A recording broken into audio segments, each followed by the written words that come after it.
nothing prepares you for that type of type of return. Nothing. Once you do a 10x, once you do 100x, it's you want to, it's addicting. And then you round trip, right? And I at that moment in time I was actually depressed. Knowing the game that you're playing, I think, is essential, because you never want to compare yourself with others, both in terms of material stuff, replicating their success. I think it's more of competing against yourself. It's against your times. I have a greater clarity in how I think this space unfolds. And I also am of the mind that I'm earlier now than when I was in 2012.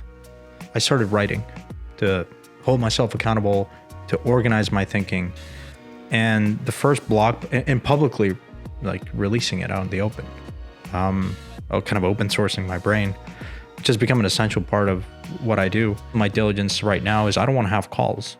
I want to have asynchronous communication, written, verbal communication with a founder. If you're standardizing the process, it allows you to identify these errors and optimize that. And I think I've become more and more focused on that. If a founder can't write well, it's probably a no. Santi, thank you so much for making this podcast happen. We're in Seoul, South Korea. Yeah. Looking forward to first and foremost, I've been an admirer of you for a long time. Thank you. I appreciate how you think. I think there's very few investors that have the clarity of thought. And I've seen your public writing over time, and I really appreciate you putting your thoughts in public, because that's not easy. It's not easy to change your mind. And I greatly admire the people that do. And so just wanted to start the conversation with appreciate what you have done for the space and just opening your ideas, because I think it helps a lot of people in the space just be able to challenge their assumptions about the space, and ultimately it helps push the industry forward. So appreciate what you've done for the space and really looking forward to this podcast. Yeah, thanks, Hogan. I mean, I equally, I really appreciate, we were talking about this before we went live, and, how we got to know each other for me is instrumental to most of the things we're going to cover in this podcast, in this conversation, which is, I remember having that conversation with you, and you reached out because you were raising a fund. And I had listened to one or two of your podcasts, and I was captivated by that, just your ability to translate and bridge these two worlds that exist in crypto, which is highly technical on one spectrum and not very technical. But you need someone that can sort of compile that, if you will. And I think you do that exceptionally well. You're the best in the industry, I think. And I say that because in an hour conversation that we had, it wasn't about your fund. It wasn't about you selling me your product. It was, here's my vision. Here's high throughput chains. And we went pretty deep as far as I could go. I know you could go far, but you allowed me to very quickly understand something from a different dimension. And oftentimes in investing, we think about results and we like to understand how they happen. And we think very linearly.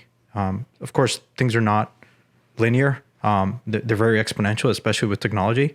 But we want to understand it in linear terms, and especially after the fact. But I think so many times in my evolution as an investor, I can point to very specific moments where my mind shifted, my perception shifted. In this case, it was about your thesis of Solana and high throughput chains. And I had heard it before. I was an investor in Solana early on through Multicoin, and then through when I was at ParaFi. We had made bets there. I understood it, but it was that added dimension that allowed me to do it with higher conviction.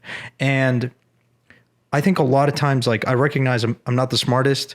I'm not the most technical. And so you're almost but I know who to go for information. And thankfully it was a little bit of luck of getting to know you, but in that 40-minute conversation, and then we had another one the following day because it was so good.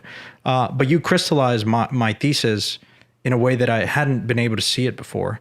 And I think really good founders and investors, certain people deliver key insights, and it's a key insight because once they drop it, it's like you see something and you can't not see it. And it's so obvious at that point. And that's how right? It's like if you've ever read the book Thinking Fast and Slow by Danny Kahneman and Amos Tversky, Danny Kahneman says that there is an inverse correlation between how much time it would take you to understand that Amos was always right and your level of intelligence. And so anyways, I think my lizard brain took many, many years since I first learned about Solana to then having that conversation with you many years later. And then after that, I was very public about, my shift and my conviction in something like Solana.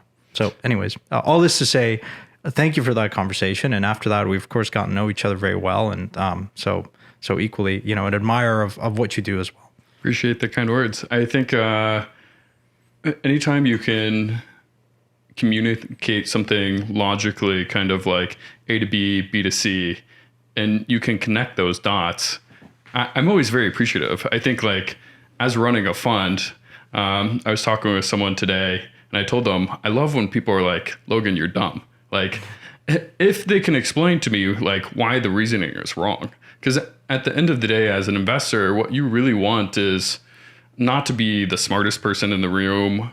You want to talk with people that can explain the flaws in your thinking so that you can make better decisions over time. And to me, I love talking with founders and be like, no, you're wrong because X, Y, and Z, and you should think about this harder. And for me, it's been an interesting journey. I have gotten the feedback and have learned I should probably do more writing, but my kind of form of writing is the podcasting, and it's definitely been an interesting journey. And maybe to kick off the conversation, I would love to just like dive into your background, because a lot of people I think today know Santiago as the person on Twitter, the punk with the hoodie, but maybe don't really know as much about your backstory, how you really evolved into the investor that you came in to be today, how you got really involved in the blockchain industry. So I'd love to start there, and then we can kind of go all the way to modern day. Yeah. I guess where to start. As an investor, I mean, I was always fascinated with what gives value to things. I remember my mom would take me to the supermarket growing up, and you're walking and you're going through the aisles, and it's always interesting that like there's like commoditized products like detergent, and somehow like the placement in the shelf, but also certain brands like people go to a particular brand like Tide. It's a commoditized product, but it has so much staying power, brand power. The markup is huge, and then you go to like that's a supermarket, and then you go to a Costco, and it's a totally different experience. And then for me that was like pretty eye opening. I started like really liking that and the psychology of it, but also understanding like what gives value to things. And I guess like I'll credit my mom for my interest in just investing and discovering that. I felt that I wanted to go into politics, and then I realized like the way to really influence and move the economy is through business. And so that was like my first introduction to investing.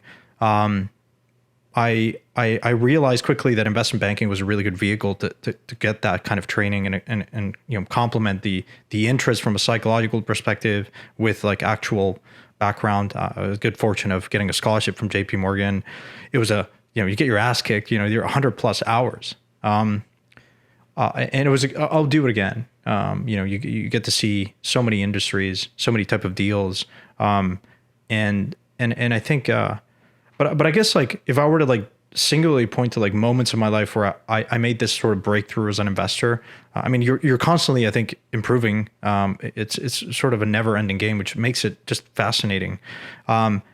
It's both intellectually demanding, but also like emotionally, like it's, like managing your emotions is almost half the battle, particularly in crypto, which is an asset class that is like liquid venture.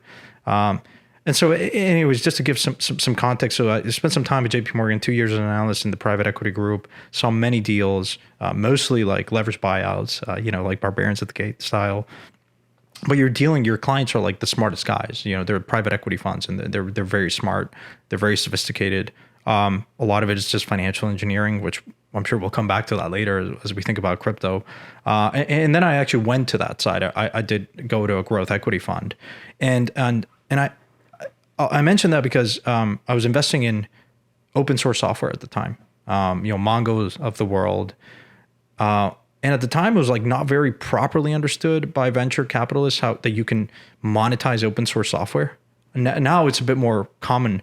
You had Red Hat that was acquired by IBM by like multiple billions.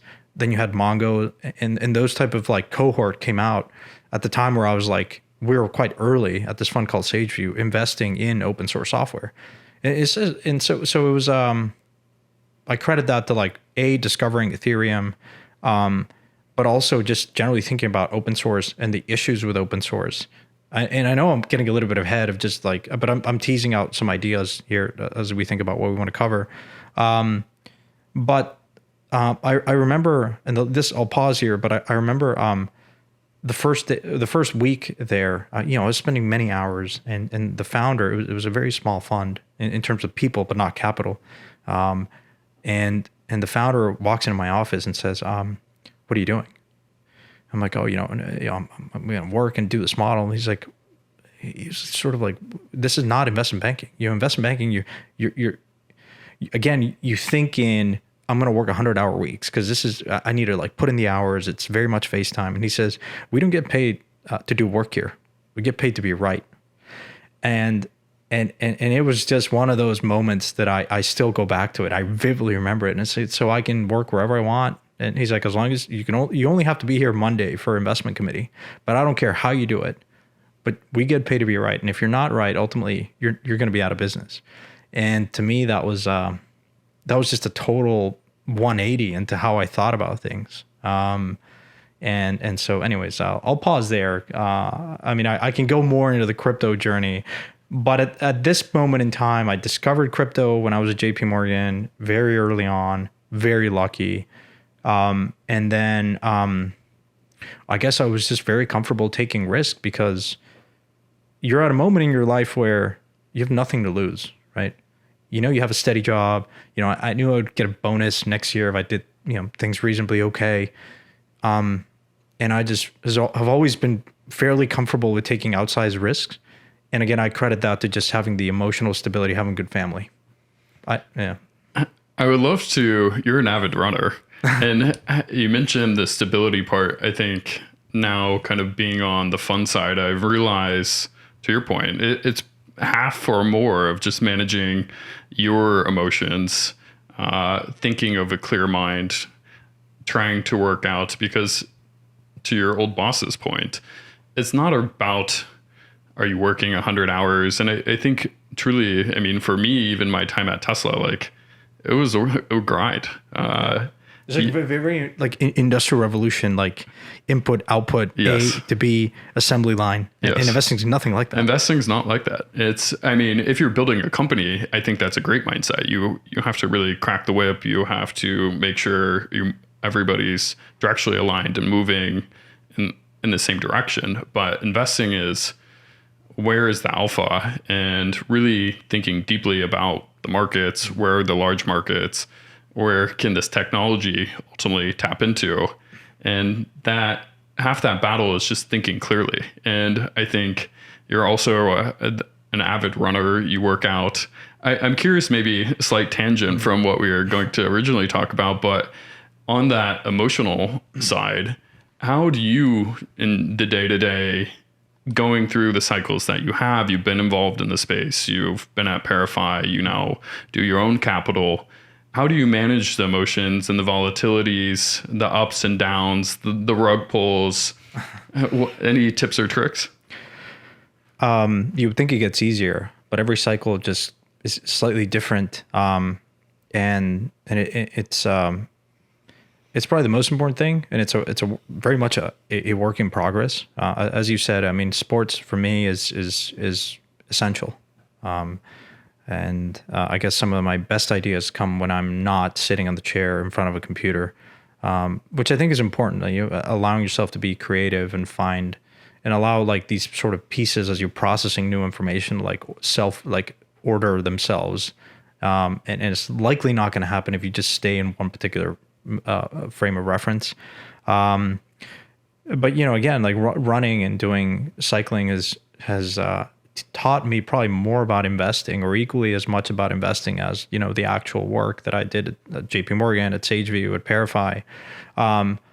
There's this concept in running that took me a while to understand after many injuries of failing to break new PRs. It's this idea of like you have to run slow to go fast. Meaning most of the training happens in what is called zone 2, which is at 60 to 75% of your max heart rate. And it's very difficult to understand that that's going to lead you to better results, because what is zone 2 is like conversational pace. So if anyone goes out running and you can have a conversation with someone, that is zone 2. If you can't, you're not in zone 2. And so normally if you're a runner, if you're an amateur runner, you would start running and intuitively you say, every day I have to run either faster or more distance, depending on if you want to do a marathon. But let's assume you want to do a marathon. And that's what I did. What happens? Every day, if you try to do that over and over and you want to compound and improve, you likely are going to get injured because you're not giving your body enough time to rest. And that is the most important thing, because it puts you out of the game. And so if you invert in a similar manner in investing, you don't ever want to do anything that puts you out of the game, meaning you never want to be injured. There's this great historical data point I'll offer, which is the U.S. wrestling team realized that they would constantly be beat by the Russians in the Olympics, especially in wrestling, and they couldn't understand why. And then I think it was a Soviet coach that led them on to this insight, which was Russian wrestlers would never go all out, meaning they would never have a fight in their training. And they would have these a bit unstructured, not all out type of trainings. Sparring, which is this idea of actually going into the ring, happened very, very infrequently just before a fight. And the Americans were the complete opposite. They were going at it time and time again. And the difference was that Russian wrestlers could train 5 to 6 days of the week, and the injury rate was very low. They would recover faster. They would train more. Americans constantly would get injured and would train at best half of the year. And so it's this idea of doing this, again, zone 2 type of training, which doesn't feel like you're going all out, that leads to better results in compounding. And I think it requires patience. It requires just peace of mind that optimizing for the long run and playing an infinite game is vastly more important than the particular moment in time. And I didn't understand this in running. I didn't understand this in investing early on. But now if you ask me what my strategy is, and it's not so much that surely my capital base has grown orders of magnitude. And there is this idea that as you grow your capital, you want to shift from growth to preservation, which actually most people are really bad at. We'll get to that later. But I think it's independent of that. It's more this idea of I'm okay and at peace that I'm not going to capture 100% of the return, and that's not going to be my strategy. I'm happy if I capture 50% of the return, because I think if you're trying to optimize for 100, it's like going all out constantly. You might use leverage to get there. You might do things for ego. You might, not protect your principal. You might not take chips off the table. And that, I think, ultimately gets at you. I think ultimately that compromises your ability to play this game and compound. And so let me ask you a question. We're both similar age. This is a fairly young industry. How many more cycles do you think you're going to see in crypto? I kind of think in of your it, professional investing life. I kind of think of it about from a market perspective. Even if you just take DeFi alone, if DeFi actually can do what I think we can envision of bringing the TradFi rails onto DeFi rails, I mean, equities alone is hundreds of trillions. Just moving that on chain doesn't necessarily bring it doesn't necessarily bring new businesses, but I think ultimately kind of digitizing what we have, in the traditional equities world and bringing that on chain. Hopefully, I mean, blockchain unlocks a lot of efficiencies. And so I think we're still fairly early. There's a lot of new use cases, kind of like, I hate analogies, but the one that I kind of directionally use is like going from dial-up to broadband to fiber optics. And I think as you're kind of transitioning with blockchain architectures getting more mature over time, these new use cases will arise, whether that's DeFi or DePIN. And so I think we're very early.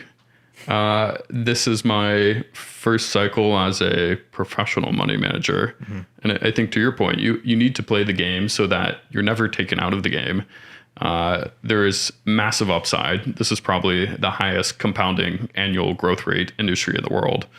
Maybe AI, but we'll see. And so playing for the long term, being able to actually think not year to year, but 10 years, I really do think is like structural alpha. Just if you can think long term, which I think most people, even the last like 3 to 6 months, 3 to 4 months, we've kind of had chop and sideways. And if you're on the timeline every day, people are like, I don't have a 10x, I don't have a 100x, my meme coin's down. Totally. To that point, it's also managing your emotions because you have to zoom out and say, all right, this is fine. I'm playing the long-term game. Right. I'm not trying to 2x my capital month over month. That would be insane. Yeah. And so I don't know, playing the long-term, thinking about just what new ideas can happen on chain kind of gets me excited. And so I think you have to love this game. Sure, the winning aspect of it, to being right, is probably more important than the actual money that you make. The validation, it feels phenomenal. But yeah, like again, you invert and you say you have at least 40 more years in your professional investing life. What's interesting is like there's this really good book. Whenever you get into finance, it's called Market Wizards, and there's like an updated version of it. I think most of the managers that were interviewed in the first book that was released, I think in the 80s or 90s, most of them went out of business because they blew up. So these are highly smart people, but just eventually, emotionally, they did things that compromised their ability to play the game. And I think that should be top of mind. Like survival should be top of mind. What gets to most people I've observed is when others make more money. And in an environment where other people are making more money, it really gets at you. And you start to question your thesis. You're like, am I right? Are they smarter? And personally, that's why I like kind of being a little bit more thesis driven, trying to be a little bit more opinionated, because if you can do that logical argument, at least it helps you kind of stay in your lane instead of being like, all right, meme coins are pumping, let's shift the entire fund to meme coins. I guess most people would say, oh, Logan, you're coping. There might be an element of that, but I think, I certainly have more focus now in terms of I have a greater clarity in how I think this space unfolds. And I also am of the mind that I'm earlier now than when I was in 2012. I think in 2012, it was very much only Bitcoin.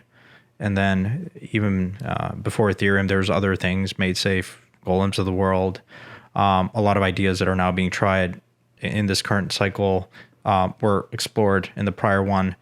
But yeah, I think it's finally you start seeing a window into certain things that might really work, and not in a small way, but in a very, very big way. You mentioned AI. Over the last like 10 years, there've been a couple of like key moments or trends that have really just solidified my view that crypto sits at that intersection, and not just sits there, but is a key driver and part of the sort of missing puzzle piece that can really not only unlock, but like is the way forward. And it's very frustrating at times, because I think when you discover crypto, I think everyone everyone should have the privilege of going through the crypto journey, because it forces you to question like very basic assumptions, like why is the sky blue, right? Or why, fiat. What is money? Exactly. But it's like you open a door, you see the future. And once you see that future, you want to pull in people into that future. But I think we have to be patient, because historically, you know, these technological revolutions take time to unfold. But my point around my thinking that I'm earlier today than I was back then is this idea that things are actually starting to work, and it's very exciting. But it forces you to kind of re-underwrite your thesis in many ways. I've kind of felt that about like the high throughput blockchains. You have a thesis and you're like, am I crazy? Like, is this not going to play out, or is it going to play out? And I've personally, just the last 6 months, 8 months, have just been fascinated kind of watching this unfold, because you have a strong belief about the world that it will ultimately happen. And maybe you're right, maybe you're wrong, but you have to constantly question yourself, kind of re-underwrite. And it's been very interesting to me just the last 6, 8, 12 months of how the industry is kind of shifting, starting to question some of the very strongly held beliefs that have really been, I mean, sacred to the industry for the last 5 years. And that's still undergoing TBD if the momentum keeps that way. It feels like it will, but it's the industry, and kind of wrapping maybe this segment of the podcast, staying sane, working out. Those are critical to really helping you as an investor, thinking long term. If you're thinking short term, this industry with the volatility, you'll get shaken out. Don't use leverage. There's a lot of ways to blow up, but make sure you just stay into the game because it is early.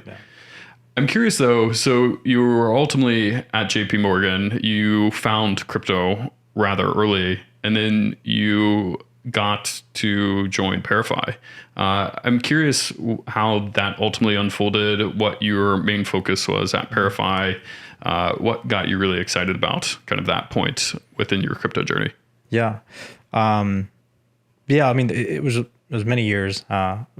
It was 8 years, I believe, because I joined ParaFi in 2019, 2020. Anyways, during that period, I started investing, personally in a early stage stuff in crypto by night. I was at this fund, SageView. I felt very comfortable investing my own money. I felt it was just extremely high risk. If I lose it, again, very low downside. Which I encourage everyone, if you're in your 20s, this is a moment in your life where, if not now, when? And certainly there's examples of like entrepreneurs in their late age that admirable with family and stuff, and they, impressive, right? But I think this is a moment in your life where you don't have many dependencies and you can have a clearer mind taking these kind of risks. So I felt, I'll do it personally. I started getting allocation into these rounds. I started inviting friends and that wanted to invest in crypto. But it was like one-off SPVs, like just set up like no management fee, just setting up the entity kind of stuff.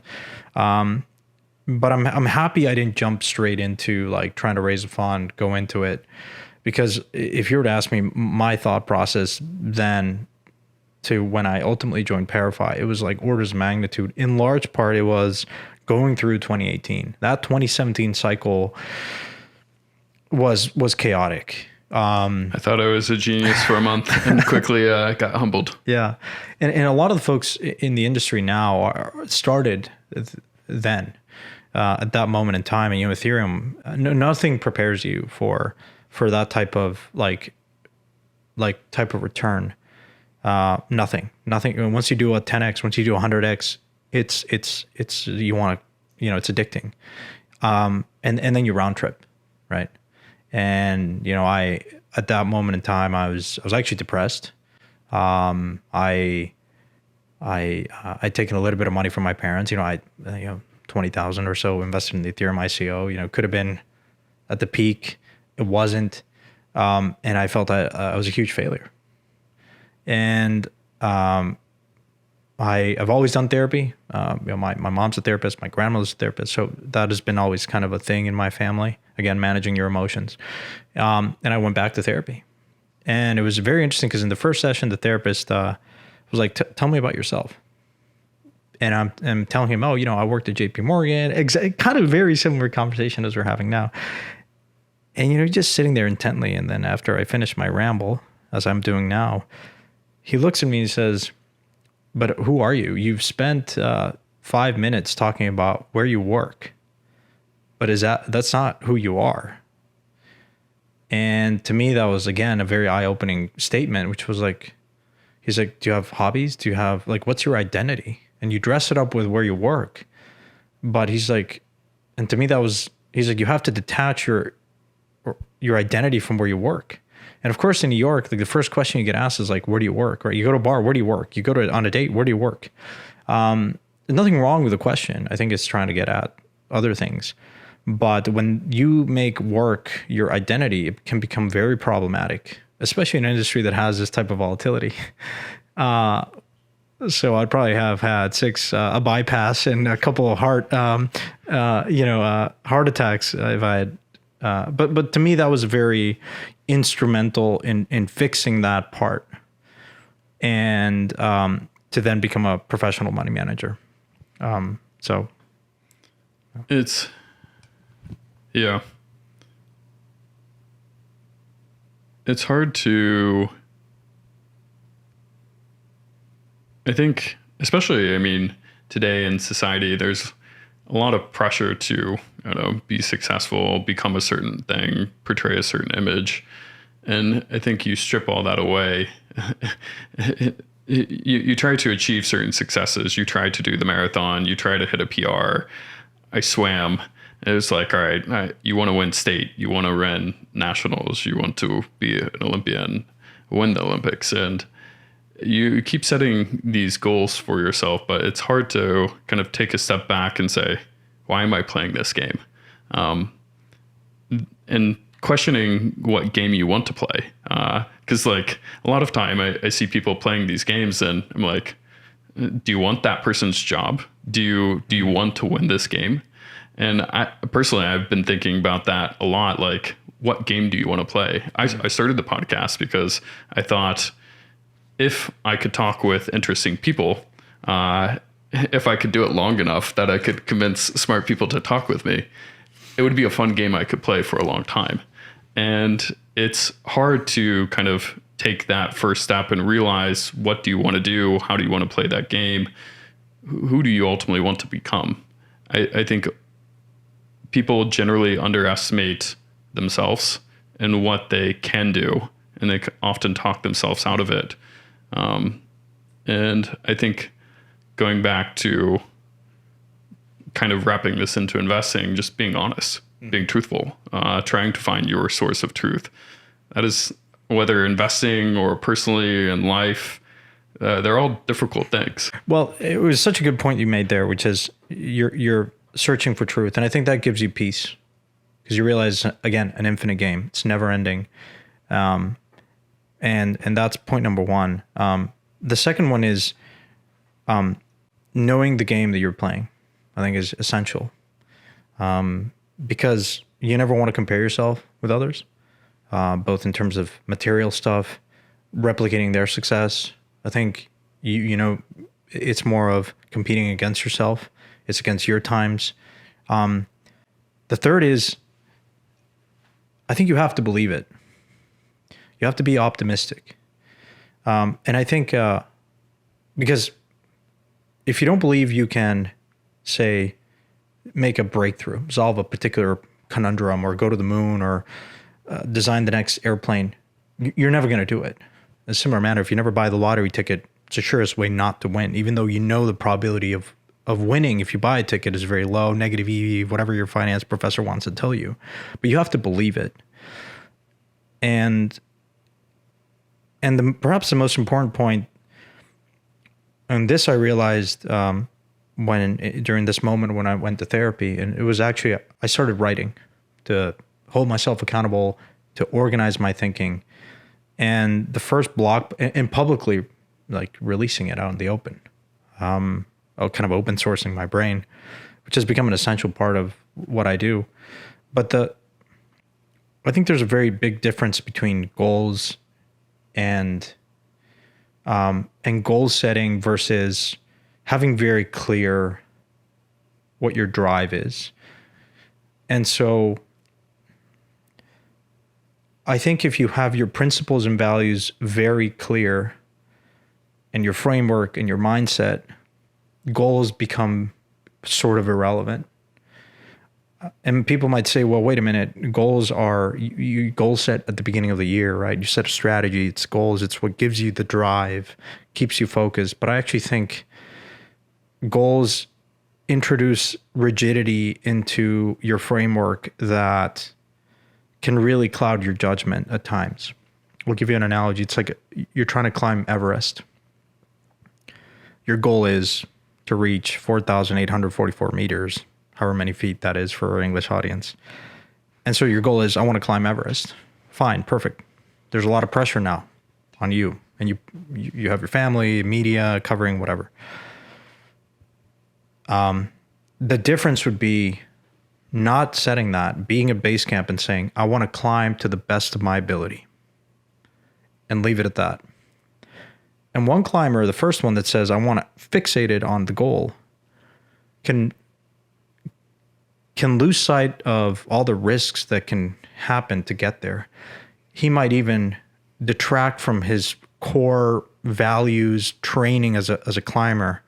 By the way, most accidents happen on the way down because people would take way too many risks trying to reach the summit. And so I think in investing similarly, if your goal is to make X amount of money, X amount of return, capture 100% of the return of that cycle, you might do that with a lot of risk. You might take outside risk and you might be lucky. But I think if you do the latter, which is focus on, I want to be the best investor that I can be, it's a never-ending process. You're searching for truth and you're at peace with yourself. And I think in this business, in any business, again, to not put you out of the game, there's two types of errors. One is an error of process and another is an error of outcome. You never want to do errors of process, so you want to do less and less of those. But you should be okay doing many errors of outcome in small size, because outcomes are random.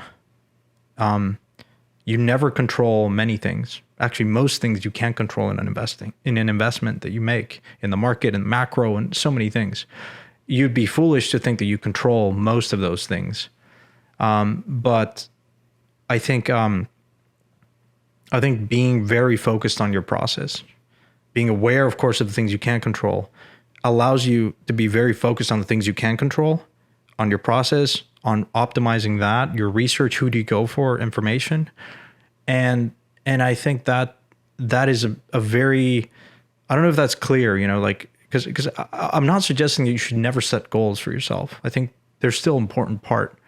But I think by setting less goals and being more focused on principles, values, and your process, you have probably a better, more focus and a higher probability of actually being, self-realizing or fulfilling yourself to keep growing and growing, compounding as a person, as an investor, as a professionally, personally, and whatnot. I fully agree. I think the process is something that you can control. There's a lot of things outside of your control. My old swim coaches would always say you can control when you show up. I'm always paranoid when I'm late because that's something you can control. But you can't control how someone else is going to swim the race or compete someone else's time. To your point, you have to be the best version of yourself. And I think that ultimately goes back to understanding what game you want to play, and being very truthful with yourself about that. And I don't think enough people kind of do that self-reflection. And I think it's part of therapy, part of, I would say, kind of maturing as well. It's not easy. I've done a lot of self-reflection, and I think part of that understanding of what game you're playing allows you to focus even more, because it goes back into your process. What are you underwriting? There's a lot of things, I think, as an investor. There's a hot new AI deal. There's a L40 that's doing triple quadratic scaling. And I think the more that your focus, understanding your game that you're playing, you don't have to hit every deal. You don't have to go around kind of collecting logos, so to speak. You're going to miss some things, but if you're correct in your general underwriting and your thesis about what you want to focus on, it allows, I think, you to see a lot more. I would say it goes back to that process where the process allows you to refine it again and again, and maybe you have better outcomes from that. Yeah. I don't think enough people focus on the process. Yeah, I mean, you can measure it too, right? Yeah. You could say, by the way, you can have a very successful investment, which might be a huge detraction from your process, and you should be diagnosing that that's an error. You can make errors of process and have a great outcome. So this is what, in a similar manner, you can have a great process, terrible outcome, and vice versa. So if you think about that matrix, you want to be in the good process, good outcome, but you should most definitely focus on bad process, good outcome, because those are the things that can really be those blind spots that put you out of the game, right? I think it was a Naval quote said, there's one of the worst parts if you get lucky on an investment or make a lot of money initially is thinking you're super smart, when in reality you didn't have a process and you got lucky, and thinking that you're extremely smart when in reality it was just luck.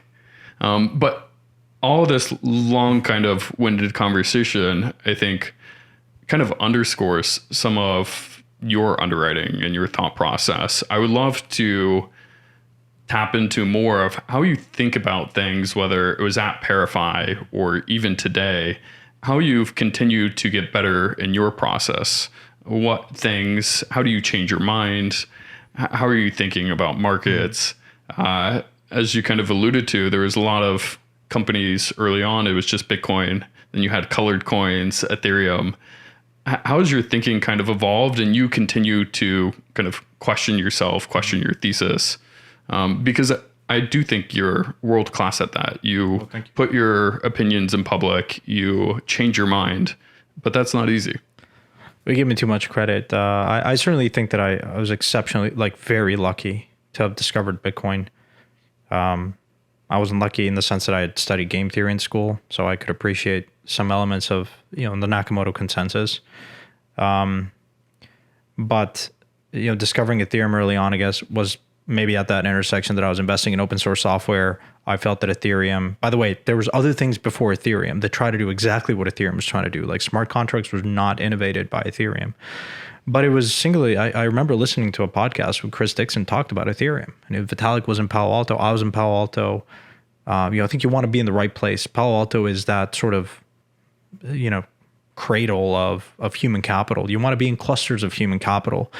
Whether you're smart or you're not, I don't think I am particularly exceptionally out there. But I do think that I'm a good listener. And I think I'd learned at least through osmosis, by virtue of being in a room with smarter people. And in this particular case, with Ethereum, I still remember I was taking the Caltrain from San Francisco to Palo Alto. I was listening to podcasts, consuming podcasts on the daily. And, I heard Chris talk about Ethereum, and it was during the ICO. And, I at the time, it was a hedge. It was, I sized it as part of a normal, I had a lot of Bitcoin. There was not much going on in Bitcoin. The miners were very gridlocked. It felt very contentious, and the pace of innovation wasn't there. And I was a bit sort of demoralized at the time. I looked into Golem, MadeSafe, MadeSafe was about legal contracts. And I think one of the founders was a lawyer by training. And so you're yeah, smart contracts, this is a notary, but a digital notary. And so again, I think those investments didn't pan out as I wanted to, but ultimately those small losses, so to speak, led me to Ethereum. So I think it's that comfort in taking those risks, and sizing them correctly, my evolution and my focus back then was not so much on sizing a position. Now it's almost half of it is focused on, am I sizing this correctly? A lot of times I used to spend 90% of my time, is the thesis right? The problem with underwriting a thesis is it's a particular moment in time. So you have to constantly update it with information. How we seek information is a very selective process. We tend to dismiss information that contradicts our thesis. And knowing where to find it in an efficient manner with limited time and resources is also part of the game, something that I've become better at. As you build a network, I can go to folks like you to talk about and understand a particular sector. Whereas, or do even a podcast, I do a podcast empire. And the virtue of that is that I get to sit in a chair and these founders come to me and, they get to like dump all the knowledge and you absorb it within an hour. Like that's the beauty of the game that we're in. That's really a hack. It really is the hack. And so it's, the question was like, how have I become better at it? I think the other element is definitely writing and then posting. I've written so many things that I haven't posted. But just the act of writing is essential to the point where most of my diligence right now is I don't want to have calls. I want to have asynchronous communication, written, verbal communication with a founder. One, I can make sure that I'm asking a repeatable, a standard set of questions and also gauge how articulate the founder is, document that, because I want to, again, be able to go back to the chat and understand the process that went into underwriting an investment. And if it was an error of outcome, then at least it was, the same process. So if you're standardizing the process, it allows you to identify these errors and optimize that. And I think I've become more and more focused on that. If a founder can't write well, it's probably a no. And asking the same things, having that repeatable process is essential, I think. So I'll pause there, but there's many more things I'd say, but posting it publicly has been for me a very good mechanism of one, taking a snapshot, but two, inviting criticism into the process and ultimately inviting new information to re-underwrite that thesis. I'm curious, as an investor, how you kind of think about product market team. Various investors say, look, market's the only thing that matter. Some investors are like, I don't care about the market. I'll back the founder. They'll figure it out. They'll pivot into a large market, or this will compound, or, hey, I've done so much research on this specific product. I'm looking for founders to go out and build this product. Has your thought process and like any of those, I guess the question is, do you think like that when you're kind of viewing and talking with teams, or what are you specifically trying to underwrite in your process? It's a great question. I think it depends, as you know, I invest across the stack, right? And so a consumer investment might be different than an infra investment. And by the way, most of the things in crypto are on a very relative valuation. Sizing these markets is sort of like difficult to underwrite how big the markets were going to be for smartphone apps and everything that came after that, because you had to envision a world where there was Airbnb, Uber, SaaS, many things, right, across consumer and enterprise. Gun to my head, I think the key hallmarks that I'm looking at in an hour conversation, 30-minute conversation is definitely raw talent, because I think raw talent inspires talent, and it's very hard for typically I want to back solo founders are okay. I've backed many of them. I think a team works very well. You usually want to have a very technical person on the team that can actually write the code. It not only is going to save you money, because most of the time they built an MVP, but also they can iterate much faster. If they're outsourcing the code, and particularly in crypto, it's just a recipe for disaster, because you're relying on principles, not agents, and so that just has bugs. It slows down the development process, and also you're probably not going to hire the best talent if you're not technical yourself. Especially if you're doing infra. Consumer, different story. And so it definitely has to be raw talent. I'm also deeply skeptical of a founder that hasn't done the work, who doesn't understand the customer. And I think in crypto, you historically seen very ideological types, but not very practical ones. Even now, you're seeing it, in Ethereum, where Ethereum Foundation has made a single investment in Grant and DeFi, and all of a sudden, what made Ethereum great is no longer welcome, I think that's a huge mistake. And so you re-underwrite the thesis, because DeFi is the primary use case of blockchains, I believe. And if you're not transacting value, then there's no point in coordinating. And if you can't quantify value, then I mean, that's how I broadly define DeFi, as a transfer of value. And so I think that's a huge sort of mistake.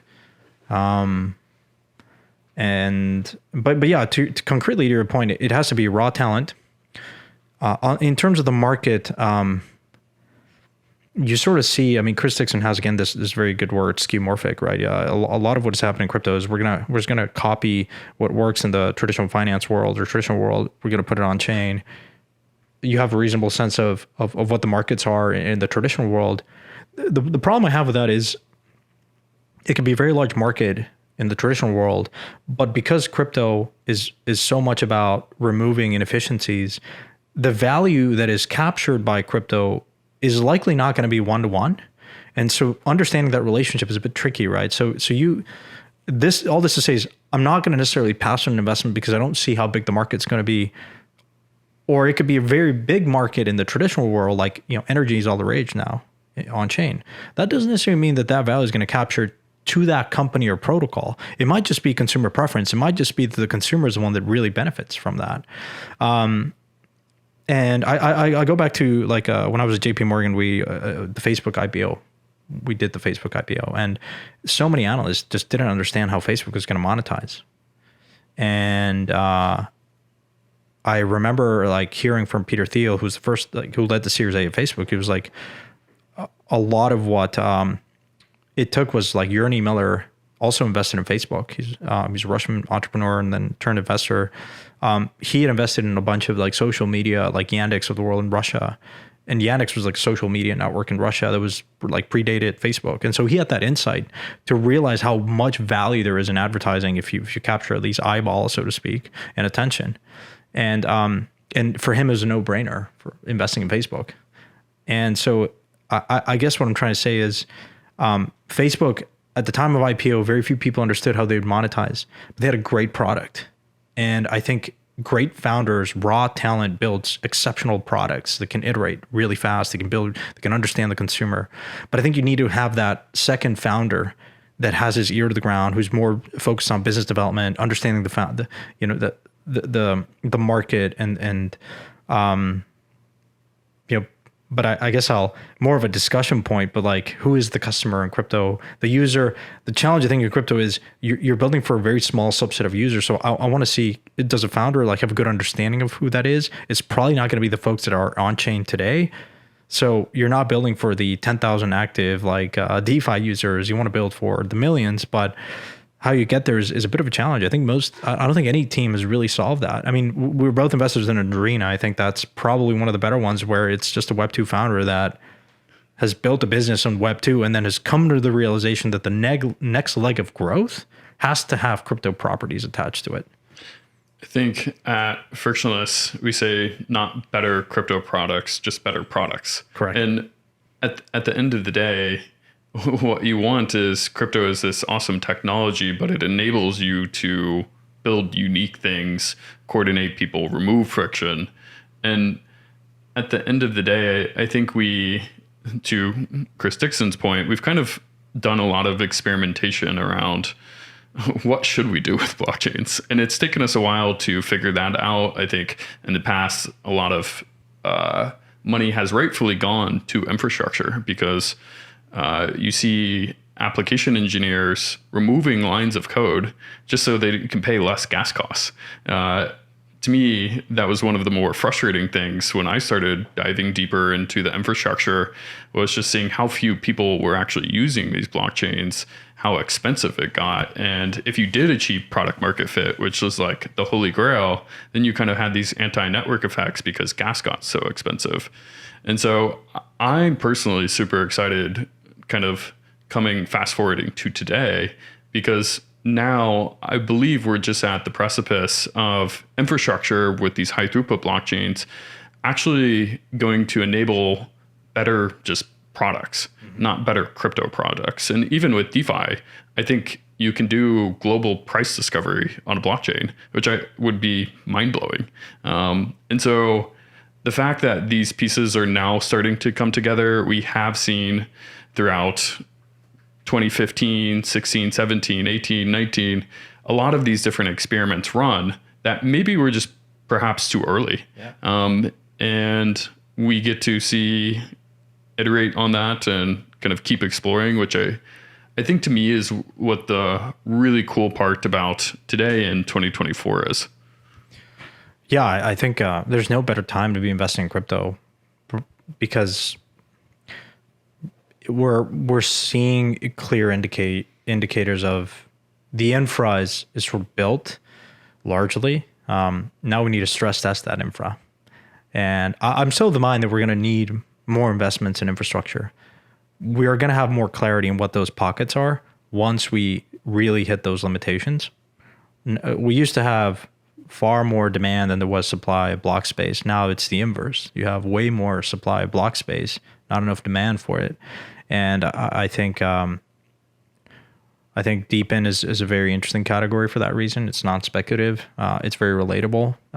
Similar manner to how email made the internet very relatable, justified having a personal computer at home, at work, and then detonated this whole like wave of CapEx into cellular towers and rolling out that network. In many ways, we're going to see that with crypto. But it has to be. I think the biggest criticism of crypto has been this is just a casino, and we need to get to a state where Uber was such a killer product that no amount of regulatory headwinds was stopping it, because the consumer loved it. NFTs were nice. I think it sparked a lot of passion on chain, a lot of emotional cachet attached to that, but it's not enough, right? And I think we need more and more of that driving force for the industry to really hit that goal, like that state where it's abstracted. People use it, they don't even care or know it's crypto. They don't even certainly know how it works. And historically, that hasn't been the case. You had to learn how to use a wallet. You had to learn about security. You had to learn a lot of these things to onboard into this world. Most people have been critical of that. I say, heck, if people are willing to jump through barbed wires and fences to get here, that's a strong indicator that this is really valuable. I mean, I think, I'm not sure how you guys think of it at Frictionless, but the relationship between where you're investing in consumer versus infrastructure is probably shifting more towards consumer. The question is where, and are you too early? And again, that's more of a sizing question, I think. Maybe just to recap the podcast, we've kind of started off talking about kind of managing emotions, understanding playing long-term games, understanding what game you're playing, your background, how you ultimately got into blockchains, how you kind of underwrite different projects. I think one thing, though, that I would love to kind of touch upon, because again, I think you do this extremely well, is in the writing aspect, you do write to clarify your thinking, but also accept criticisms in your thinking. And part of that process is being open to changing your mind and saying, I'm open to learning, and maybe there are other possibilities about it. I think throughout your career, you were very early to Ethereum, ParaFi. Correct me if I'm wrong. You're primarily focused on DeFi within the Ethereum ecosystem. And then throughout 2024, you kind of started to say, hey, maybe Ethereum may not be the end all be all. perhaps it can still get there, but at least inviting some criticism into that thesis.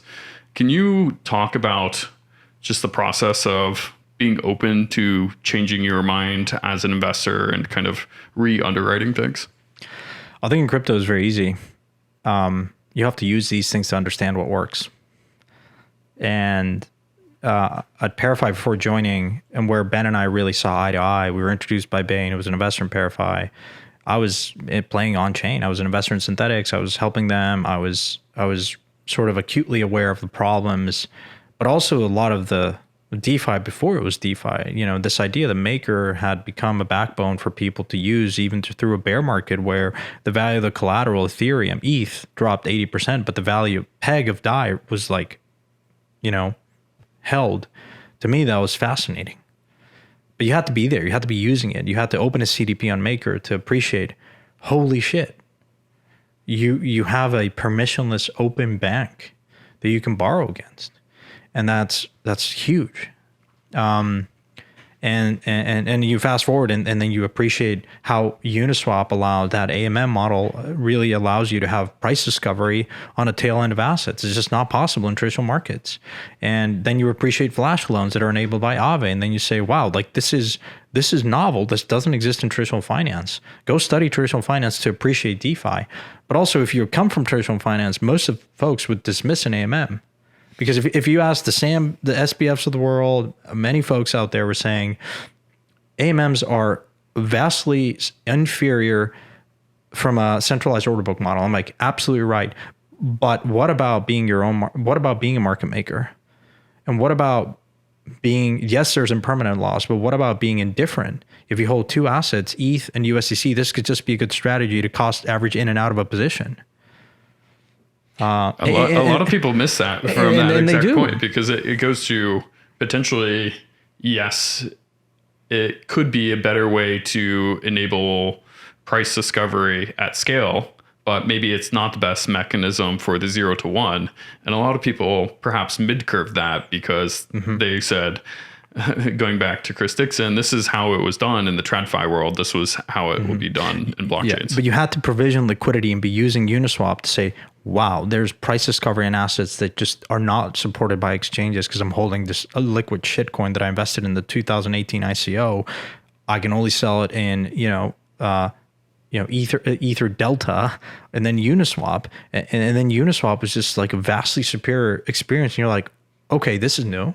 Okay, I feel impermanent loss. And the impermanent loss is one of the things where you, after the fact, when the market rips, you're like, oh, okay, so I just sold out of that position inadvertently, or maybe consciously or unconsciously. And so I think there's a lot of value in experimentation. And the beauty of this industry is that anyone can use it. And if you're not, I think you're putting yourself at a huge disadvantage. And so in a similar manner, being very active on chain was a core MO of ParaFi, personally, even before ParaFi. And I still think that's the edge, right?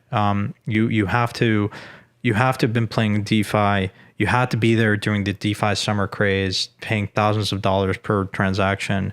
You had to be there for the NFT mints to appreciate MEV, to appreciate the congestion, to appreciate why rollups made sense, and then why something like Solana makes sense. And so I think ultimately history is very good. I think everyone should allow themselves to study history, understand industry, like the evolution of finance, the evolution of the internet. There's a fantastic book called How the Internet Happened. And I know analogies are not perfect, but I think, a lot of what is unfolding in crypto, a lot of things are very different, but certain things never change. Human psychology never changes. So studying history allows us to, understand that element of it. But, going back to most recently, I guess, I had invested in Solana through Multicoin because I was an investor in that fund. And so I knew about it. I then led a round of ParaFi when the foundation sold some. But my appreciation for it was to what it is now was like 1% at best. It was largely like, I'm going to hedge, right? If this doesn't work, then there's a possibility that these next gens, this competitors might work. And though I in this business venture, you you can't afford to miss those huge wins, right? And it's tricky, but I think my understanding of Solana really changed. Again, I go back to the conversation that I had with you and how you very succinctly kind of conveyed your thesis and allowed me to understand. And I'd been caught too much into this criticism of Solana having higher hardware requirements. And candidly, I didn't update that soon, like fast enough.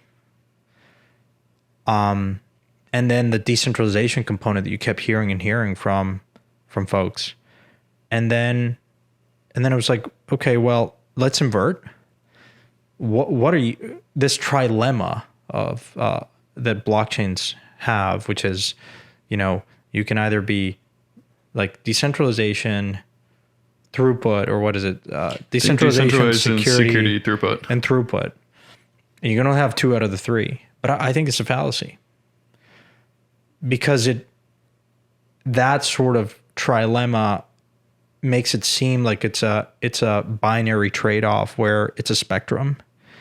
And I think once you reach a certain threshold of security and decentralization, the thing that probably matters the most is throughput, because without throughput, you're not going to have usage. And without usage, none of those two matter, meaning you can be very decentralized, very expensive, meaning you're not going to have usage on chain. So none of it matters because you're a ghost chain.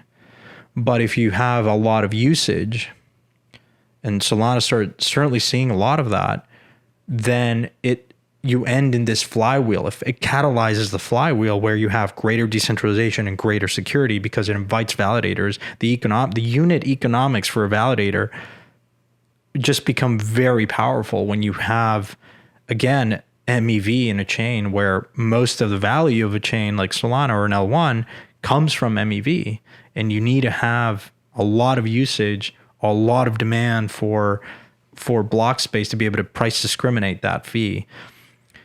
And that's something that I hadn't heard from anyone until I spoke with you about, and it made me realize the different line items of what went into like actually running an L1. Like if you think about it from a unit economic perspective, and then understanding where Solana was relative to other chains in terms of throughput.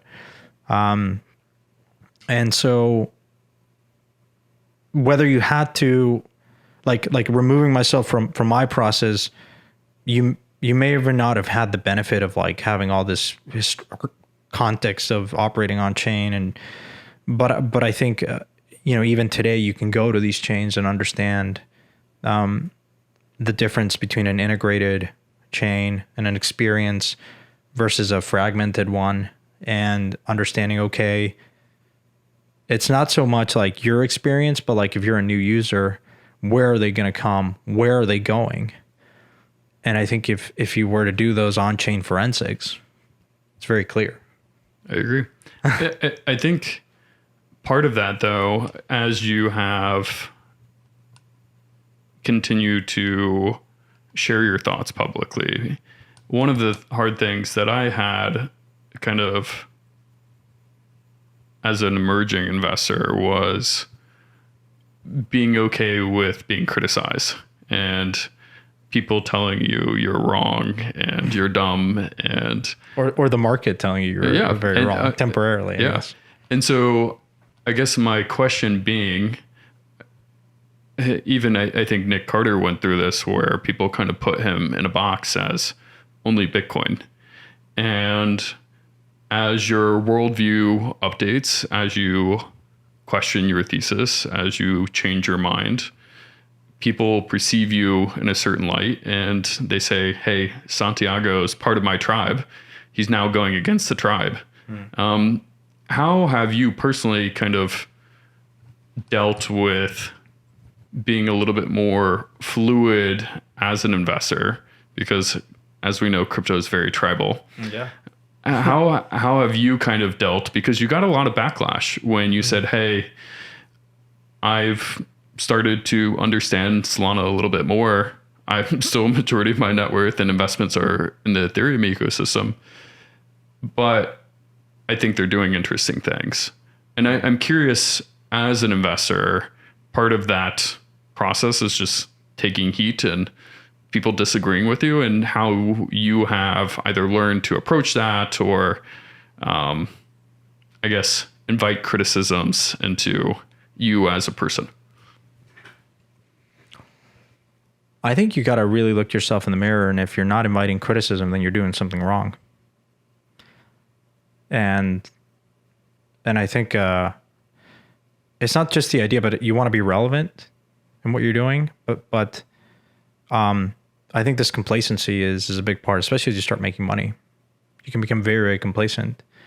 But again, knowing the game you're playing, you're in the game of searching for truth, and everything else is almost irrelevant at that point. To say that criticism doesn't get at you, absolutely, it does. You know, we're human, we're social species. No matter how autistic you are, it does matter. We seek validation, whether through numbers, growing your portfolio, and the market telling you you're right, or your tribe telling you you're right and everyone else is wrong. But I think it's just rooted in this belief that I continue to be of the mind that we're incredibly early, and to think that we figured it out is ludicrous. And it's actually exciting. It's what keeps you in this game. It's like, you know, it's unfolding in real time. It's very fast paced and fast moving. And so I've always held the belief that it's a multi-chain world. You said something in a recent podcast with a company that I'm actually an investor in, MegaETH, which I think is something that was a key insight, hearing it like that, which was we should talk about this technology in terms of trade-offs, less in binary terms, more of I've made this trade-off and I understand it, and it's not for everyone, because there's going to be many different use cases. And if you don't believe that there's going to be many industries, many type of applications that get built and utilize crypto, then you're probably better off doing something else. But if you truly believe that, then I don't think you believe it's a one chain to rule them all. It's more of there's an application that is going to be routed to a particular chain because it has a specific parameter that it's trying to optimize for, whether that's throughput or you know, latency or just like fees, whatever that may be. And that's very different. And so I think you know, you can't assume that if you're going to move billions of dollars on chain, one transaction would like move $1 billion. You're probably going to do that through Bitcoin today, at least. But if you're playing a game, then it's a very different user, very different, you know, value in terms of how that's going to be routed. So, but yeah, I think you should be.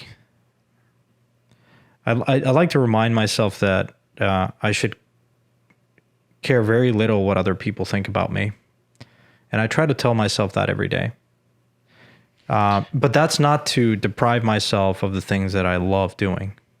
Because sometimes you get caught into this game of you get boxed into what your tribe likes, and then you start doing things for others, whether you do them or you don't. Because I was focused on the things that I was doing to minimize criticism, but then you're like, well, what am I not doing that is also making an equal statement? And I think as I started to focus more on that, it really was very liberating. Yeah, it's something that I've personally just had to, I think, come to terms with. And as I kind of mentioned earlier on, it's been a little surreal to me just the last 8 months to a year, just seeing high throughput blockchains, and Solana's particular case being the first high throughput blockchain really starting to take off. And the podcast with MegaETH team was a lot of fun, and I enjoyed the podcast because particularly with the engineers, because they're not the marketing people. The marketing people will always tell you they have infinite scalability and you're not going to pay anything. But I've generally found with the engineers, because they have to think about the limitations, the trade-offs, they're much more honest. And I think with the MegaETH team, explicitly, it's, yes, you are running a single sequencer. Maybe you're going to have faster latency. or lower. You're going to have lower latency if you're next to that sequencer. But maybe you're making the trade-off with kind of removing consensus and having kind of global throughput. And so, again, going back to that search for truth, I think it's totally fine to say, I'm going north. Or the Jeff Bezos quote is like, you can hold a ballerina contest, but don't hold a ballerina contest and make it a biker show. Like, Exactly. Do what you say you're going to do. And then people won't get mad. I think the tribalism of crypto, because a lot of money has tied into this, the financialization of it, people want to say, if you're not rooting for my bags, fuck off. Yeah. And it kind of makes it hard for you to continuously seek truth. But especially as an investor, I think always questioning yourself, trying to establish what is truth is hard. But that is the game, I think, as an investor, you're signing up to play. To put it concretely, which I totally agree in that, is Solana may or may not be the best high throughput chain. The jury's still out. So far, a lot of progress, a lot of traction. Is it perfect? Absolutely not. Totally be the first one to tell you that. Are they doing really interesting things and are willing to push the boundaries? Absolutely. To me, that's the most interesting thing about Solana, is that they're willing to do these experiments like the Saga phone. Many people are like, you're incredibly, this is a waste of money, it's never going to work. But most of the innovation comes from these crazy people. You know, most of these discoveries don't happen in the lab. Penicillin wasn't discovered in the lab. Most of these breakthroughs, Elon, you have to have someone crazy like that to reinvent space exploration after many years of zero innovation, right? And so I think in a similar manner, I go back to investing in things that are aligned with my principles and my values. I think there's a lot of value in experimentation with the right size, within the right proportion. I think Solana is doing that better than anyone. I think the pace of innovation is also, for me, for instance, when the outage happened, not the outage, sorry, there was an outage recently. It was almost a year where they didn't have an outage, and then they had an outage, and I think in large part this was like failed transactions, or I think was a big part of it, and it just exhibited the problem that they knew was there, and it was just, anyways, people can go look and do forensics on that. But my point is understanding how quickly the developer community came together, not just from the Solana labs, the Solana core team, but also other projects like Jito and others jumping on and contributing and quickly patching this was really good. And looking at that and seeing that was phenomenal, gave me much more conviction. It was that process, not so much the outcome, that was like, okay, this things are going to break. They always do. You stress test the infra. It's how quickly you respond to that and how talented you are to do that, that I think gave me conviction into just the caliber of developers within Solana and the Solana ecosystem, but also just Fire Dancer and what's to come. And so, and also the community behind it. So I have in my mind like certain values and principles that, like, to me, that they're very aligned. That's not to say that other teams are not doing similar interesting things. Whereas in other cases, it was just a detraction from core principles and values. Like back in the day when Bitcoin was just, the miners were just like, it was kind of very demoralizing, and Ethereum was kind of a breath of fresh air. I don't want to seem very dismissive or critical of Ethereum. I think it'd be dumb to not, pay attention to what's happening in Ethereum. There's a lot of really good, interesting things and experiments still happening there. But I think it's just maybe a blessing and a curse of being too decentralized from the core kind of research foundation team. But it's still early. Can Ethereum come around and still be very successful in particular use cases? Absolutely, probably will. Maybe Ethereum and Solana don't even exist in 5-6 years. I think there's way too much obsession with first mover advantages that I think, Google wasn't first in search, Facebook wasn't first in social, Instagram wasn't the first photo sharing app. but I think it's like the last mover that, especially in a world of open source where you can understand what's working and really capitalize on that. So is it going to be Telegram? Is it going to be BlackRock's chain? Who knows, right? Are we, we have to be prepared maybe for a possibility. Thinking in probabilities is essential. Is there a probability that BlackRock rolls out its chain and all of Wall Street and the financial world like rallies behind that? Yeah. Is it where we ultimately want it to? Is it the dream state? No. Is it an improvement on the current system? Absolutely yes. And so you have to be sort of content with that outcome. I think a lot of times where I see many mistakes made or be made is when like we all want, we understand the benefits that crypto provides. Is it going to be built in the way that you want?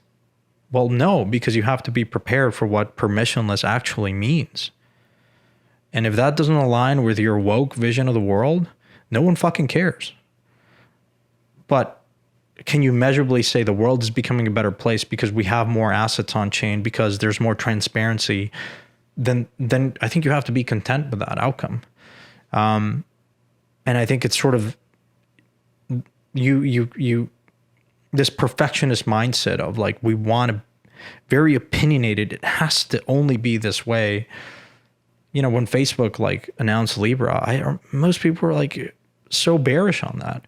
I'm like, are you seriously bearish on the world's largest social media company advertising crypto for you? Like, can you not appreciate that this could be a gateway drug? Meaning people start using Libra, start familiarizing themselves with crypto, and then in two versions of this world, one, Facebook doesn't care about crypto. Most people won't even care. Like the rate of adoption of crypto is probably 10 times slower than in one where Facebook launches its own chain. Yes, they control it. Yes, they have way more opinions, but at least some subset of those users, all of them are more familiarized with what a stablecoin is. And then they start wondering, what else can I do in this world? And so I think it's, do I absolutely love that idea? No. Is that what brought me here? Not necessarily, but my having very clear, like, I just want to, again, I open the door, you see the future, you appreciate a system that is marginally, not absolutely, more transparent and more on chain is a better world, is a better financial system, is one probably that operates and functions better. And that's good enough. Again, I think it's better products, not better crypto products. 100%. So I think this may be, if we're all the way now to present day in the podcast, what things get you excited outside of just infrastructure? I think there's been lots of conversations about infra, and I think that is important, but ultimately it's in pursuit of what it enables. And so are there any particular use cases? We've kind of been talking about DeFi. Obviously, you're very early within the Ethereum ecosystem on DeFi. What gets you excited today about kind of the maturing blockchain landscape? And yeah, what are you kind of focused on today in like 2024? Certainly, probably most likely DePIN. I think it's one of those where it will make crypto incredibly relatable. It's the primary non-speculative use case. Like if you're using Helium as your mobile carrier, it unequivocally delivers a far cheaper and parity feature product than your AT&T, Sprint, Verizon product. Not only that, but a testament of that is carriers offloading some of their network traffic onto the Helium network, which I think is huge. So similar to email, right? Before email, you just had the .com crash, and everyone was, there's a great video of like Bill Gates going on like one of those talk shows, and it's like 2002, no, it's like 2001, and the interviewer is like, why are you still building on this thing called the internet? Like, it's useless. People are putting pictures of cats. You've just had this like huge bubble burst. Like, go do something better with your life. And then, fast forward to now. And so I think there's many things that changed during that moment in time, particularly on-prem to, software as a service being a huge unlock. But email was a very essential. I think email was like the pivotal moment for the internet to really make it relatable, to really help people understand, okay, why? Because email, like communication, we're social species, is just at the heart of everything. The biggest breakthroughs throughout humanity have been technology that improves coordination. You go back to language, speech, the radio, the telegraph, the airplanes, cars, the corporation, the internet, right? But email was at the heart of that. And then crypto now, coordinating through transmissions of value in a digital context. And so I think DePIN is going to be explosive for that reason, because people start using it. They don't care about crypto. They just they just want to use a better, faster, cheaper service. And then they start thinking, okay, what else can I do here, right? Also, perhaps more optimistic side of me would think, then they start wondering, hey, this is a different relationship that I have with a network, with a service provider, where I'm an owner in the network. I'm not just a user, because I can benefit from this and I can, become a equity stakeholder, so to speak, of this network. And I think that has very interesting, more of a generational mind shift, if you will, for creators, for users, for consumers, and the relationship you have with the product. But even as a whole, DePIN is just remarkable how these otherwise very capital intensive businesses have been able to be bootstrapped, the supply side, and even to some extent the demand side, like vastly more capital efficiently than traditional companies. Like you think about the capital outlay that had to happen for like building cellular towers, but also just rolling and getting these licenses. It's the reason why it's a fairly concentrated duopoly type of industry, right?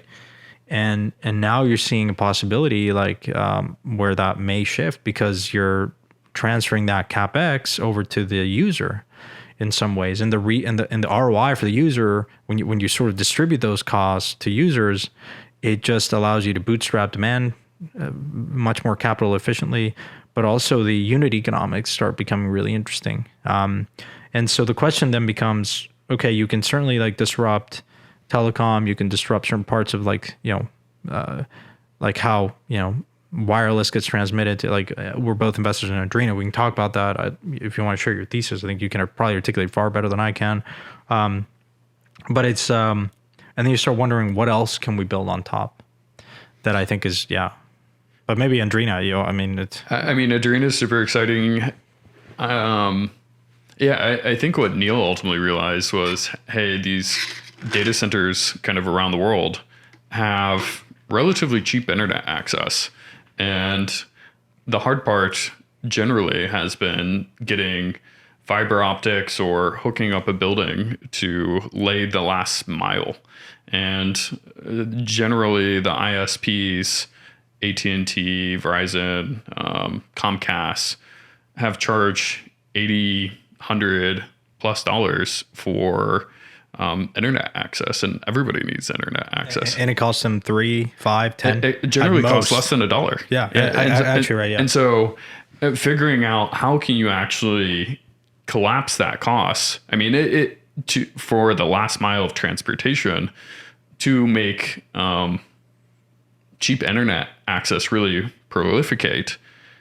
I just think, again, it goes back to, it is a better product. It's not a better crypto product. And what you're using on the back end is the coordination of blockchain rails to either, in Adrena's case, set up receivers and Hive Mapper, put dash cams in your car to start driving streets.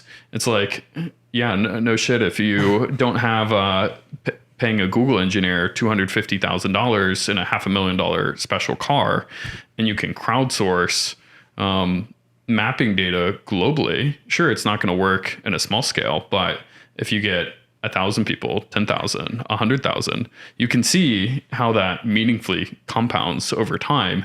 And at the end of the day, that global network of contributors is actually making the product much better than you could actually even have than the centralized counterpoint.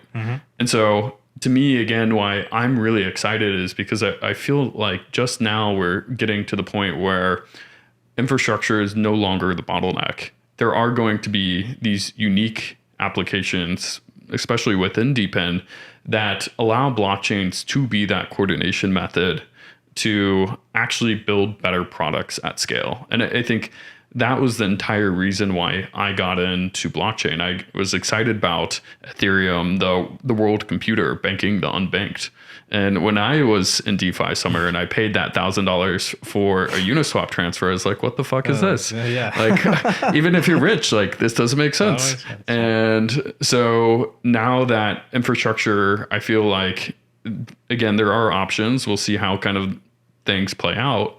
But I'm excited that engineers can focus more on product market fit and creating better products. And to me, DePIN is going to be a clear example, along with DeFi, of just saying, yes, in hindsight, this is one of the killer applications. And so, especially at Frictionless, we're, I think, going broadly focusing on high throughput blockchains, just because I think that's going to be the architecture that will most likely be dominant in the future.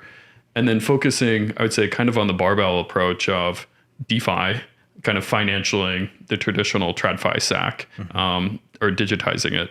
And then DePIN as like clapping the CapEx costs and actually structurally building better products than what you could in the centralized, while also reducing the amount that you have to spend to make that network useful at scale. Yeah. Yeah. Again, it really goes back to this idea of like, it's just more efficient coordination. There's value that is being transmitted and you can coordinate it more efficiently. And that is unlocking a whole host of not only transforming existing industries, but also probably creating new ones. At the moment, it's more of, the current ones. Again, the value transmission might be that, Helium may or may not accrue equally as much value as an AT&T or Verizon, because they've had the benefit of being kind of like in a very regulated, privileged kind of duopoly, kind of a very concentrated market. And then they can get away with this markup of, 50 cents to $80, which is crazy. Incomes Andrina undercuts them, maybe charges $40, maybe charges $60, maybe lets the market kind of dictate that based on like the time of day, dynamic pricing.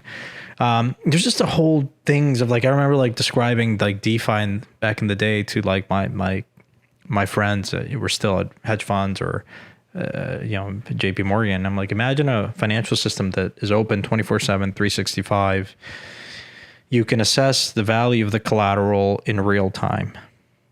Speaking about Aave or Compound. So you can inspect the collateral in real time. You can also get price discovery on that collateral in real time, 24/7, 365. By the way, you can have a full bird's eye view into the entire state of the system. And their reaction, you just see their eyes glowing. They're like, holy shit, I mean, this would be incredible. You'd be like, of course, there needs to be some privacy. I'm like, fair point. We're working on that. 10 years later, zero knowledge proofs are still very much in the works. But they'd be like, they start imagining all these products. Be like, oh, we could do this and that. And you're like, that's DeFi. And they're like, whoa, no, this is a whole crypto thing. No, I don't want to talk about it. But I think where the taboo of crypto has come down a lot. I mean, you have Larry Fink on Bloomberg evangelizing it. And I think that's huge. I mean, it's probably one of the more like pivotal moments of this industry. Like sort of like a shift from like the initial conception of crypto, which was, 2008, this is very much anti-establishment, cyberpunk culture, still some elements of that for sure. But it's more of now, I think it's how do we actually implement this in a practical way? Because you have to be practical to implement this technology. You have to be savvy. You have to understand markets, the constituents within traditional markets. Neil's a perfect example. Like, he knows the players, he knows how to go get it, and he knows how to win. A lot of builders in crypto don't understand how to win because they're not practical. Too caught up in ideology or philosophy, which is important from a fundamental standpoint. But you have to overlay that with a practical, savage kind of mindset of like, this is how we win. And kind of this whole idea of like the Bezos, your margin is my opportunity kind of mindset. That's Neil, right? That's what he's seeing and that's what he's doing. 100%. And I'm really excited about, I think we kind of had to have these, kind of the cypherpunks get crypto 0 to 1. And we had to kind of run these experiments of DeFi, what worked, what did not work. And I think even with DePIN, what we've started to see has been crypto native people experimenting with DePIN. But I think now you're also seeing the inverse of people like Neil, where he's spent over a decade trying to articulate or trying to build this product. And what he realized was, hey, I can actually scale this project much harder if I use blockchain as the coordination method in the back end. People kind of always ask me, they're like, Logan, DePIN could be done on just traditional banking rails. And I say yes. And I think the point there being, it can be done on financial rails, but there's a lot of friction.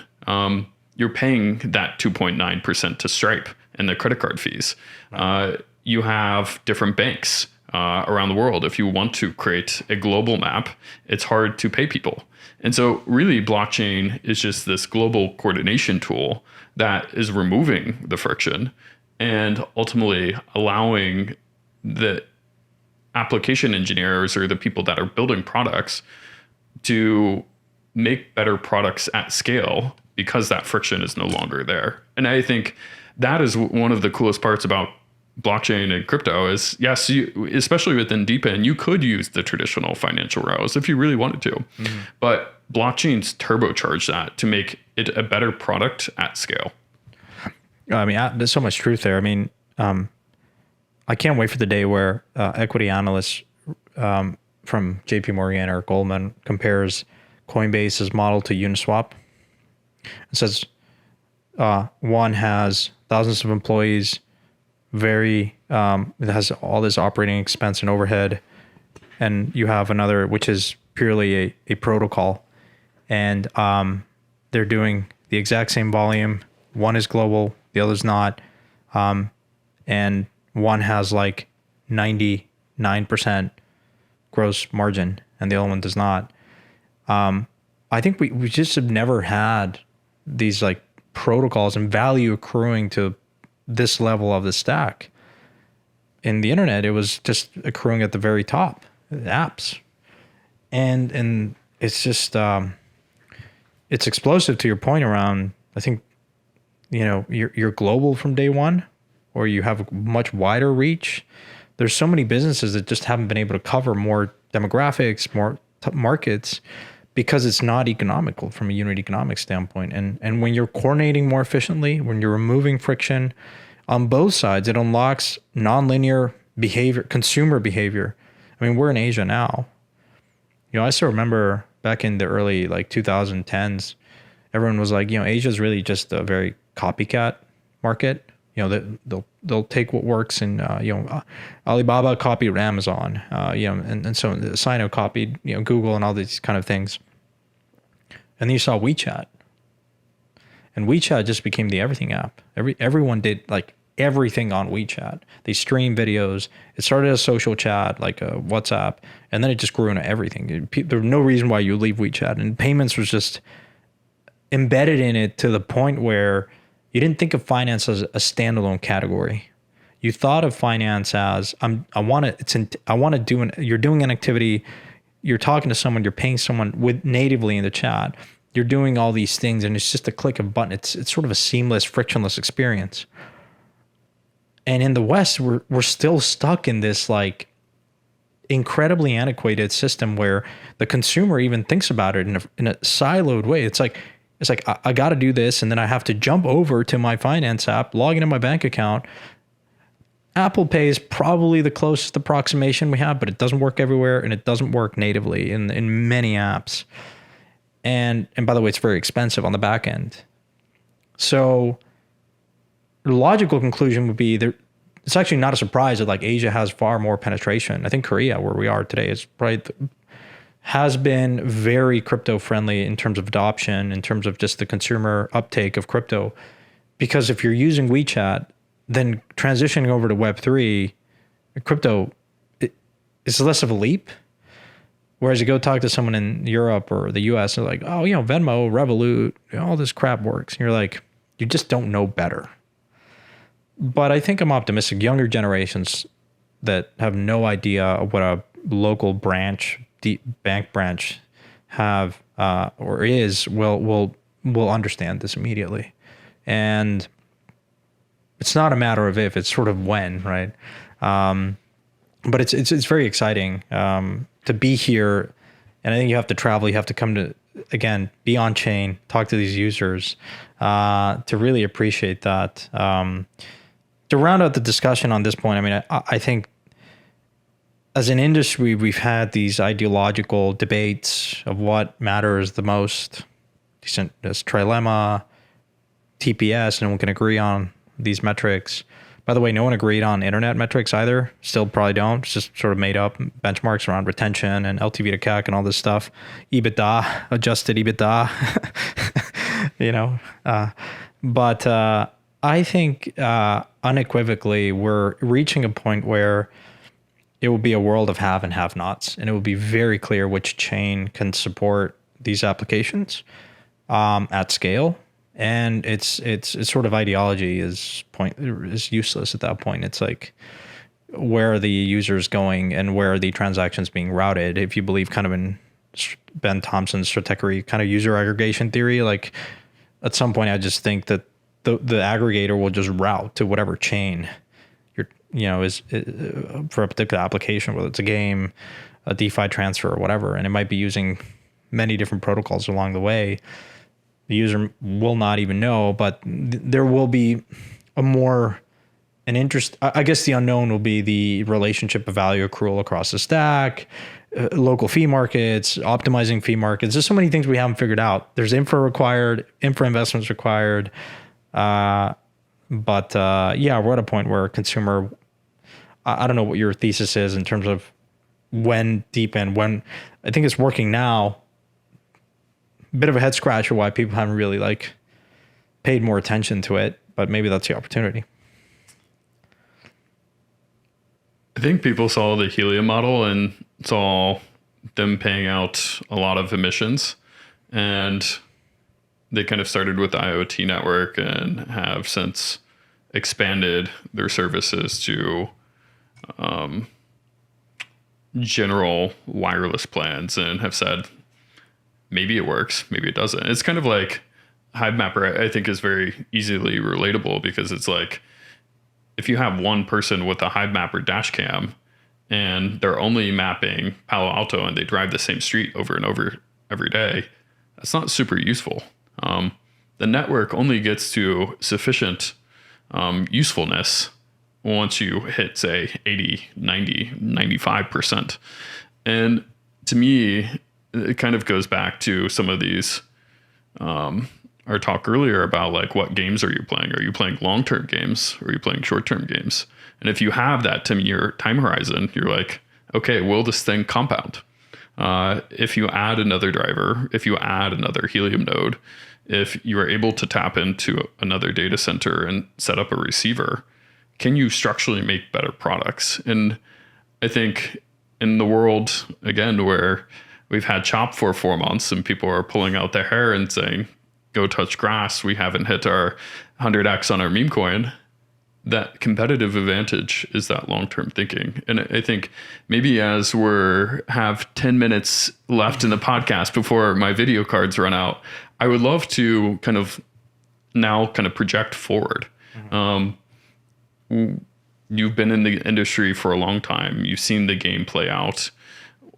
What are you excited about, just, I would say, over the next couple years? Oh, wow.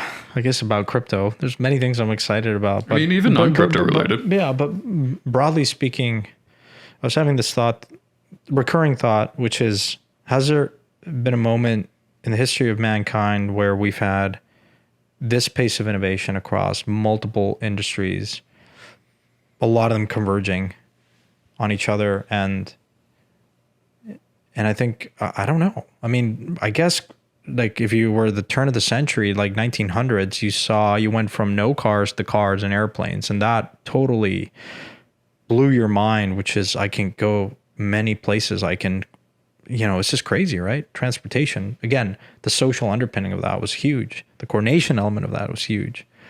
But I struggle. I mean, I think generally, like, AI is incredibly exciting. There's reasons why crypto fits into that puzzle quite well. Just from labeling use case to, agents using stable coins to proof of identity through cryptographic proofs. There's reasons why you want to be excited. There's a general distrust in governments, disappointment in media, converging on the truth. And so, like, I think crypto offers a very interesting alternative.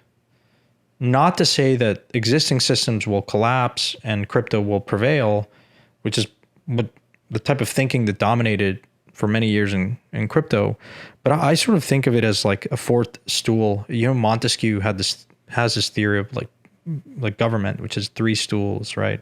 Which builds the bedrock of a democracy, is that you have three branches that oversee and, kind of rule and govern, and the checks and balances of power, which is you have the judicial, you have the executive, and you have the administrative.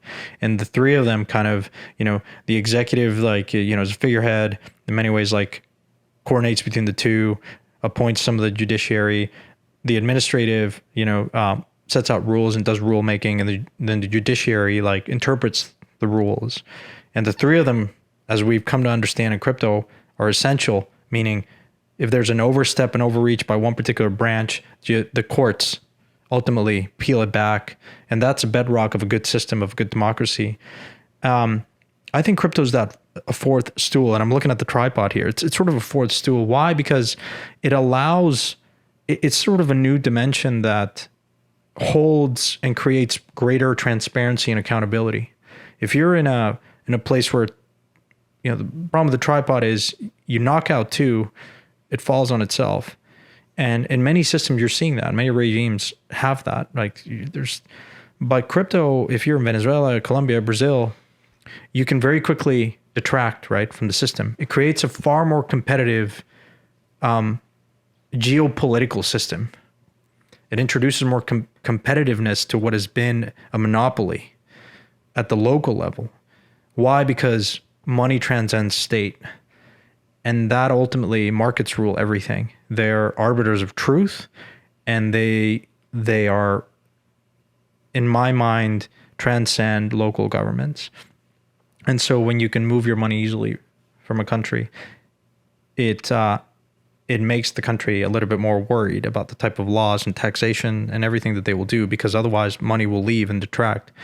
And, obviously Balaji is a huge proponent of like the network state, and like how many more countries are we going to see? Probably many, many more. We have 192 countries. We had at the beginning of the century, we had far less than that. We're probably going to have, is it crazy to conceive that the world has many, many more countries? I certainly don't feel tied to a particular country. My identity, if you ask me, I don't know what I am. I feel, if anything, more aligned to, I'm not American, but I feel American because it's culturally, that's where I grew up. That's where I've been living most of my life. I think it's still the best system in the world. But I come to conferences and I'm just aligned with people that culturally I'm more aligned with. And I think we're just seeing that very interesting, like transcendence of what it means to relate to each other, and where we organize and how we coordinate.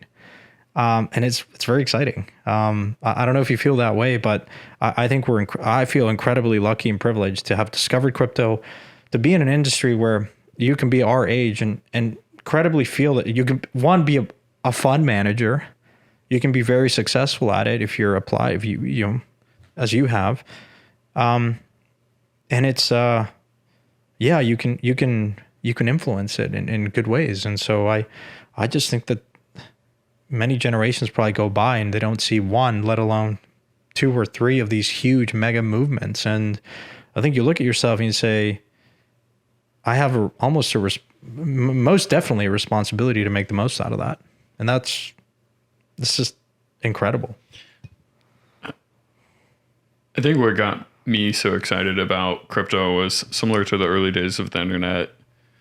You could do it in a dorm room. You don't have to be competing with Meta, Tesla, Google on buying 100,000 H100s to participate in the AI race. Not that that's not important. It's going to be extremely important. But the democracy, to your point, being able to influence, shape it. I think there's no other space today within crypto. If you are opinionated, if you can articulate your thesis, if you can be logical, if you can create better products, there's nowhere else that will give you as much opportunity as blockchain, just because it is so emergent. It's young. It can be shaped. It can be molded. And so I 100% echo those statements. I think it's a fascinating industry, and this has truly been an amazing conversation, touching on wide-ranging things. But I think that long form kind of content allows you to go a little bit deeper and explore these different ideas. And I think as someone that has started to get to know you more, I very much just appreciate your thought and going back to our conversation, that process. And so I very much look forward to the next decade. We are young. We're going to have many cycles. Crypto is young. And so it's an exciting time. And I hope we look back at this conversation, laugh at ourselves in 5 or 10 years and how wrong we were in some things. And hopefully we were right about some things too. That would have been the hallmark of a good conversation, where you're very wrong about many things. But, it's been a true privilege, getting to know you, obviously being an investor in your fund, and just, again, just opening my aperture and appreciation for the tech side of things has been a great treat. So thank you very much for having me on. Thank you, Santi. Yeah. Appreciate it. Thank you.